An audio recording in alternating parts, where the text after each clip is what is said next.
صحابہ اکرام رضی اللہ تعالیٰ اجمعین آ گئے. بڑے بڑے مظلوم صحابہ ہیں. بلال حبشی رضی اللہ تعالیٰ عنہ بھی ہیں.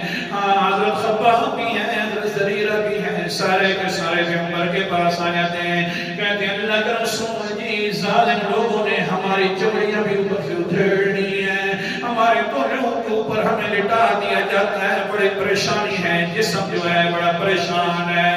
اللہ کے رسول جی کیا کریں, کوئی ہمارے لیے دعا فرما دو. بس یہ باتیں کر رہے تھے, اوپر سے آ گئے حضرت جبرائیل علیہ السلام.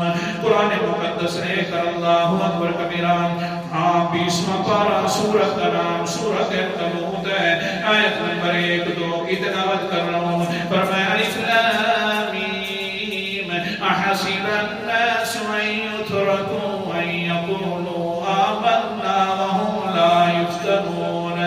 اے میرا پیغمبر ان کو کہہ دو کہ لوگوں نے گمان کر رکھا ہے اتنی بات پر کہ صرف کہیں گے ہم ایمان لا الہ الا اللہ پڑھ لیں گے تو ہم ان کو آزمائش میں نہیں ڈالیں گے.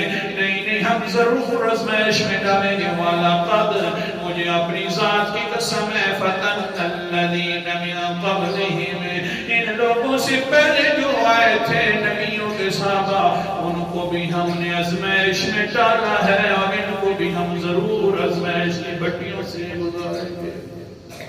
اللہ اکبر کبیرہ. کیوں؟ فَلَيَعْلَمَنَّ اللَّهُ الَّذِينَ صَدَقُوا وَلَيَعْلَمَنَّ الْكَاذِبِينَ. سیدھا مجرد کر میں نہ متعزی کرنے میں نے کہے تاکہ اللہ تعالیٰ لوگوں کے دلوں کے اندر یہ بات بٹھلا دے یہ صحابہ سچے ہیں, جھوٹے کبھی نہیں ہو سکتے.